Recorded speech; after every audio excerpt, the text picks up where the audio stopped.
Fala galera, aqui quem fala é o engenheiro agrônomo André Futman do canal Planta Sem Mistério e do blog Orquídea Sem Mistério. Bom pessoal, hoje o assunto aqui vai ser sobre drenagem. Vamos lá então? Bom galera, o que eu tenho que falar para vocês é o seguinte. Vocês estão vendo aqui esses morangos? O vídeo não é sobre morango, é sobre drenagem, como falei. E o que eu tenho a dizer é o seguinte.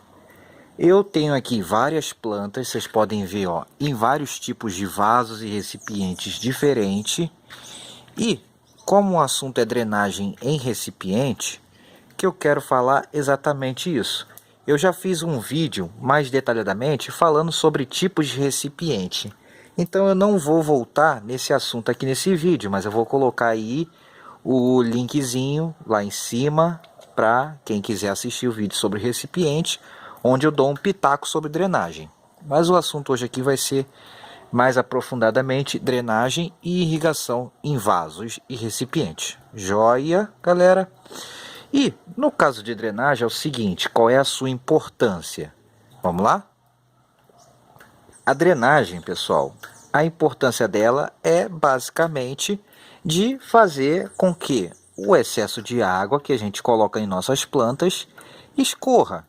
E exatamente isso mesmo, eu falei em excesso por quê?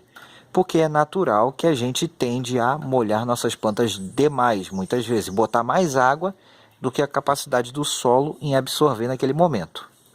Então, a drenagem ela faz exatamente isso, ela drena esse excesso, mantendo o solo com a umidade adequada para nossas plantas.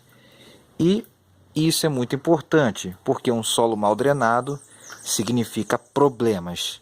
Problemas que vão ser solo encharcado, apodrecimento de raízes, doenças como podridões, doenças fúngicas, bacterianas, falta de raiz, favorecimento de lesmas, caracóis e uma série de outros problemas que acontecem por causa de drenagem ruim. E tem várias maneiras dessa drenagem ser ruim. E uma das principais e que a gente não presta atenção é quando a gente compra um vaso, é que ele vem com muito pouco furo. E aí a gente acha que está tudo bem, vai lá e coloca a terrinha lá, coloca a nossa planta e com o tempo começa a dar problema, nossa planta não vai bem, quando a gente vê o solo está encharcado porque ele não seca. Mas por que que não seca? Vamos entender o porquê disso, galera. Joia? Vamos lá. Pronto, galera. Então, o que causa geralmente essa questão de falta de furo em vaso é um problema sério. É muito comum pegar vaso que a gente compra novinho, vaso de plástico, e vir com poucos furos. E por falar em questão de vaso, né?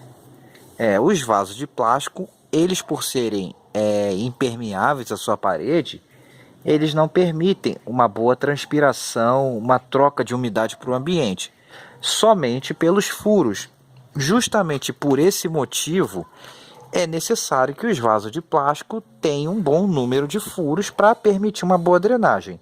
Acompanhem isso aqui só para vocês verem, pessoal. Esse aqui é um vaso de plástico padrão, comum. Joia? Notem que ele tem um bom número de furos. E quando eu abro a água aqui,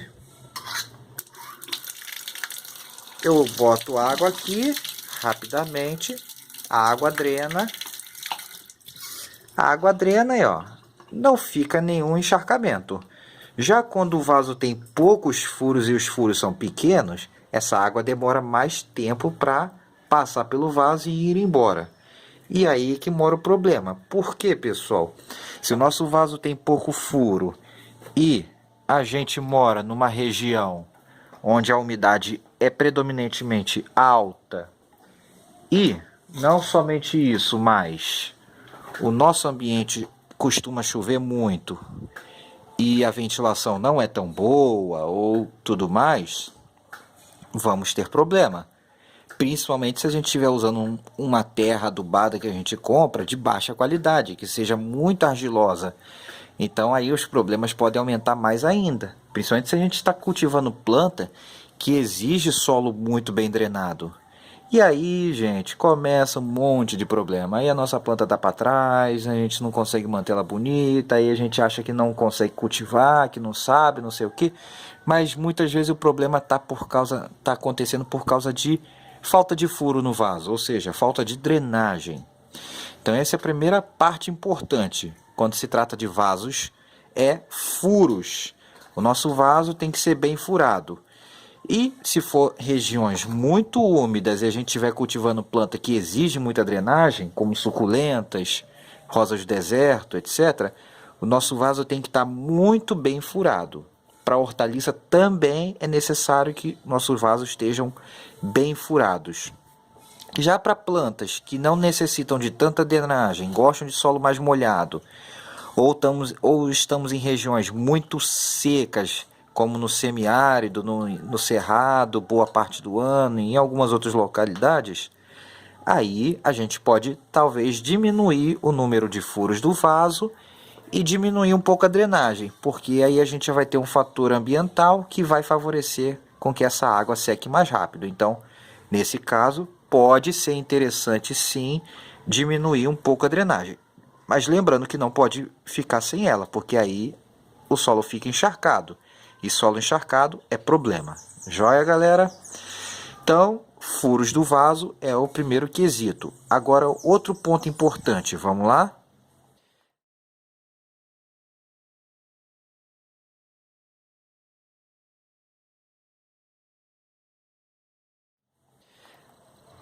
Pronto, pessoal. Material drenante. Função do material drenante.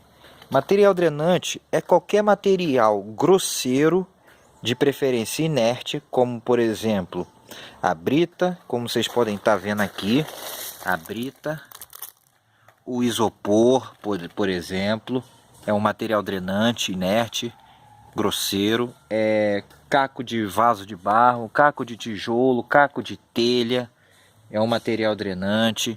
Argila expandida são exemplos de material drenante. Por quê? Primeiro, eles são grosseiros e inertes, ou seja, eles não vão se esfarelar e virar terra e compactar. Esse é um ponto. Segundo, por eles serem grosseiros, eles permitem uma boa passagem da água pelos seus espaços e assim permite com que ela saia do vaso. Então, e eles têm uma durabilidade longa ao longo do tempo de cultivo, ou seja, eles não se deterioram. Então, são materiais drenantes, que não vão interferir em nada no crescimento da planta, mas vão ter papel fundamental para o escorrimento da água. E isso é muito importante, pessoal, quando a gente fala em vaso, porque quando a gente costuma colocar a terra direto sobre os furos, sem o material drenante, o que costuma acontecer é o seguinte: pode acontecer, dependendo do solo que a gente está, de compactar ali naquele buraco e de fazer tipo um cimento, e de secar ali e acabar entupindo os buracos do vaso, principalmente solos muito argilosos. Então, quando a gente bota a terra direto, pode ocorrer o entupimento e dificultar a drenagem. Lógico que existem casos que não tem condição da gente colocar a camada drenante. Muitos casos, como em garrafa PETs, em vasos de hortaliças pequenos, que são muito pequenos, fica difícil a gente colocar a camada drenante de material grosseiro, porque o vaso já é pequeno e se a gente colocar vai ficar menor ainda e vai prejudicar a nossa planta. Mas em muitos casos é essencial, por exemplo, orquídeas, bromélias, rosa do deserto, suculentas, vasos grandes de hortaliças, de frutíferas em vasos. Todos esses vasos grandes, vasos de grande porte, são fundamentais colocar uma camada drenante. Que ela não precisa ser muito grande. Em torno de 2 a 3 dedos, se for um vaso muito grande, profundo, pode ser uns 3 dedos, estourando 4 dedos, se for um vaso bem profundo.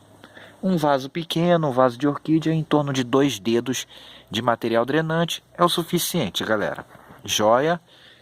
Existe ainda a areia grossa lavada, que também funciona como material drenante que a gente pode estar colocando por cima da brita ou do outro material grosseiro. Só que ela tem um probleminha. Se essa areia não for bem lavada e contiver muita argila nela, ela pode cimentar ali, isso acontece muito, e acabar entupindo o nosso vaso. Então eu não gosto muito de recomendar areia grossa como material drenante, porque depende muito da qualidade da areia, e eu já tive problemas com isso, de cimentar e a água simplesmente não drenar e o meu vaso virar um lago. Então, existe uma outra alternativa que é mais segura, e eu vou mostrar para vocês para continuar nossos materiais drenantes. Vamos lá, galera? Pronto, pessoal. Isso aqui, para quem não conhece, é a manta de bidim. Eu já mostrei no outro vídeo, mas aqui eu estou detalhando mais. Essa aqui é a manta de bidim. Isso aqui tem de várias cores, mas isso aqui é chamado também de manta de geotêxtil. É uma manta sintética, muitas vezes até feita de reciclagem de garrafa PET. Então é um material reciclado. É uma manta durável, que ela é própria para uso em solo, para uso para fazer drenagem. E qual é a sua característica? É um material muito barato, é um material bastante barato. A gente encontra facilmente em lojas do ramo, de jardinagem, agropecuárias, na internet.